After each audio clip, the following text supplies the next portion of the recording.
open the box, the first things you'll see are your shapes triangles, with the mounting plates already attached to the back. Next is the Quick Start Guide, full of helpful directions on how to set up and use your panels. Then you'll see your welcome card, with inspirations to help you create your design. It also contains your pairing code, so make sure to hold on to it because you'll need it during the pairing process.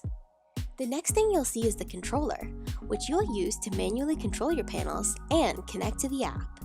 Next, you'll find the power supply unit that you'll be using to power your panels, and you'll find your pairing code again on the back of here.